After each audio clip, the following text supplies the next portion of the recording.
Please speak to you. بہت شکریہ اور خاص طور پر میرے تعارف کا اور ایک ایسی شخصیت کے حوالے سے جو مجھے بالکل نہیں جانتے اور جنہوں نے مجھ سے کھانے کے دوران میں پوچھا تھا کہ میں کون ہوں اور کیا کرتی ہوں. اور عام طور پر جب ہم کھانے کے دوران میں کوئی سوال کرتے ہیں یا اس کا جواب پوچھتے ہیں تو اس کی سنجیدگی کا آپ اندازہ ہمیشہ کھانے کے ذائقے سے لگا سکتے ہیں. میں اردو ادب اور تاریخ کی بہت معمولی طالب علم ہوں اور اس سے معمولی تر طالب علم زندگی کی ہوں. اس لیے زندگی کے جتنے موضوع ہیں وہ شوہروں اور بیویوں میں بٹے ہوئے نہیں ہیں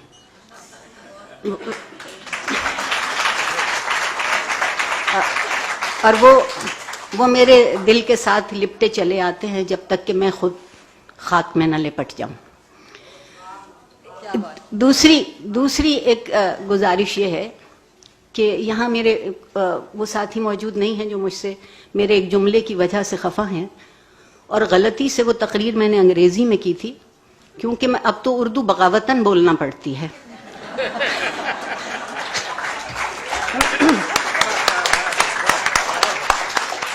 اور میں نے اپنی اس تقریر میں ان سے یہ کہا تھا کہ I don't wish to live in a masculine world and I don't wish to live in a feminine world.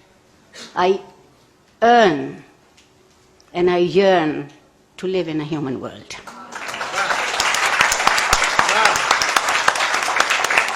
میری تمنا اتنی ہے اور شاید پروردگار کا منشا بھی یہی تھا کہ ہم آدمی سے انسان ہو سکیں. آدمی ایک مادی وجود ہے اور انسان ایک اخلاقی وجود ہے اور آدمی سے انسان کیسے ہوتا ہے تو وہ درمیان میں کتاب آ جاتی ہے.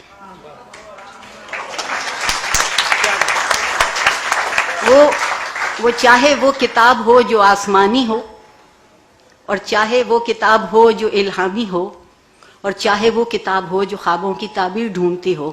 زندگی کا حوالہ کتاب کے بغیر لکھے ہوئے حرف کے بغیر نہیں ہے. میں کہا گیا کہ مطالعے کی عادت مر چکی ہے. انیتا آپا جب ہم مرنا کہتے ہیں تو ہر کسی کے مرنے کا انتظار نہیں کرتے. جب اکثریت مر چکی ہوتی ہے تو مر جاتی ہے. اگر اقلیت زندہ رہ جاتی ہے تو اس کو کوئی زندگی نہیں کہتا. دوسری گزارش یہ ہے کہ ہم نے علم سے جان بوجھ کے اپنے آپ کو دور کیا ہے. ہم ہنر کے پیچھے ہیں. ہم علم روزگار کے لیے حاصل کرتے ہیں, علم زندگی کے لیے حاصل نہیں کرتے. میں نے دل کی سیاہی تو پتہ نہیں کم ہوئی یا نہ ہوئی یہ بات کہتے ہوئے, مگر بالوں کی ساری سیاہی گنوا دی کہتے ہوئے کہ زندگی کے لیے علم کی ضرورت ہے. اور یہ جو کتاب سے رشتہ ہے, حرف سے رشتہ ہے, قول سے رشتہ ہے, یہ دراصل ایک ورثہ دوسرے تک منتقل ہونے کا واحد ذریعہ ہے. جو بچپن کی کہانی تھی نا کہ چڑیا لائی دال کا دانہ اور چڑا لایا چاول کا دانہ, اگلا جملہ بہت معنی خیز ہے اور میں آج کل کے تمام صنفی لوگوں کو یہ کہانی سناتی ہوں.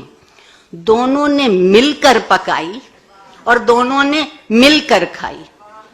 مگر اب ہم اس کہانی کو یوں لکھتے ہیں کہ چڑیا ہی لائی دال کا دانہ اور چڑیا ہی لائی چاول کا دانہ, ایک نے پکائی دوسرے نے کھائی.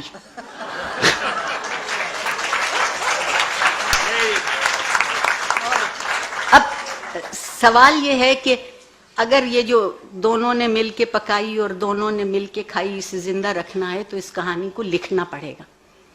اور اگر یہ کہانی لکھی ہوئی ہے تو یہ کہانی پڑھی بھی ضرور جائے گی. میں چند مطالعے کی عادت ہمارے ہاں ختم ہوتی جاتی ہے. اس کی ایک بنیادی وجہ ہے وہ جو میرے محبوب جنرل ضیاء الحق تھے,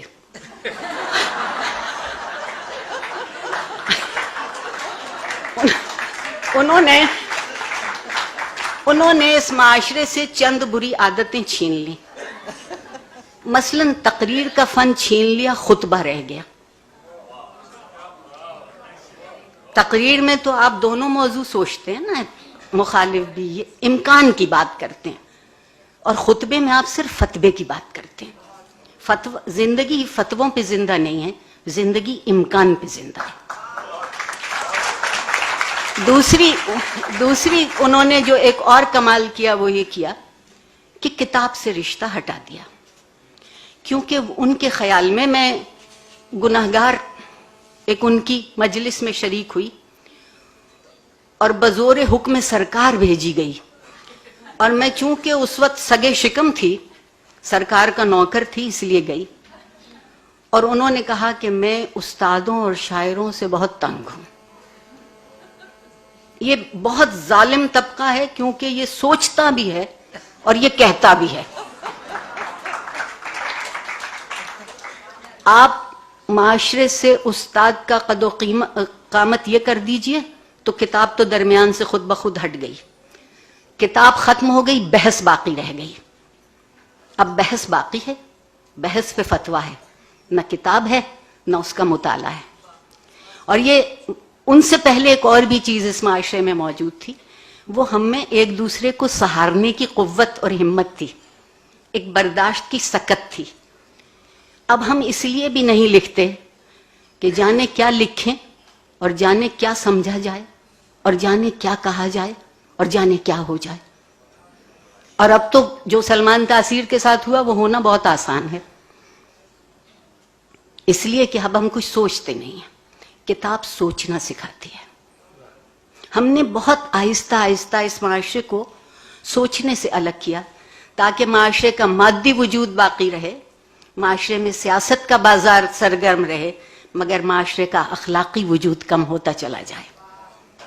جس معاشرے کا اخلاقی وجود نہیں رہے گا وہاں میں بہت ممنون ہوں امینہ سید کی. آپ یقین مانیے پچھلے سال 2 دن یہاں آئی تھی تو زندگی کے دن بڑھ گئے تھے اور عمر کے دن گھٹ گئے تھے. اس دفعہ بھی کچھ ایسا ہی ہے. اتنے حبس کے موسم میں، اتنی گھٹن کی فضا میں وہ یہ موقع دیں کہ یہاں ہم دل بیٹھ کے وہ بات کر سکیں جو معاشرے کی زندگی کی بات ہوتی ہے، ایک معاشرے کی ترجیحات کی بات ہوتی ہے. اور مجھے ایک اور بھی شکایت ہے، ہم ہر چیز کی توقع اور ذمہ داری حکومت کو دے دیتے ہیں. میں معافی چاہتی ہوں کہ جو حکومت آئینی ذمہ داریاں پوری نہیں کر سکتی وہ اخلاقی ذمہ داریاں کیوں کر پوری کرے گی. مجھے معلوم نہیں ہے کراچی شہر کا، یہاں بھی شاید یہ حال ہوگا. میری یقین مانیے کبھی میں بھی بچہ بھی تھی اور ایک لائبریری ہوتی تھی اور ایک آنا لائبریری کہلاتی تھی. وہ کھوکھا جس کا ذکر کیا ہے غازی نے، وہ کھوکھے موجود تھے شہر میں، بلکہ کچھ لائبریریاں تو چلتی پھرتی لائبریری تھیں جنہیں گشتی لائبریری کہتے تھے. اور یہاں جو لوگ پنجابی سمجھتے ہیں وہ اس لفظ کو بھول جائیں. اب ایک معاشرے کی ترجیحات دیکھیے. اخبار میں اشتہار آتا ہے 1000 روپے کا پیزا سستا ہے، بے حد سستا ہو گیا. 1000 روپے کا پیزا 4 لوگ کھا سکتے ہیں، اور اس کے ساتھ ایک پیپسی کی بوتل راحت جاں کے لیے مفت ساتھ آتی ہے. جب کوئی ہم سے یہ کہتا ہے کہ 500 روپے کی کتاب خرید لو تو ہم کہتے ہیں کتابیں بہت مہنگی ہو گئیں. میری گزارش یہ ہے کہ 1000 روپے کا پیزا 4 لوگ کھاتے ہیں اور صبح تک اس کو کسی تہذیب میں شمار نہیں کیا جاتا. 500 روپے کی کتاب ایک شخص خریدتا ہے اور شاید 100 لوگ اس کو استعمال کر سکتے ہیں اور وہ ہمیشہ تہذیب میں شمار کی جائے.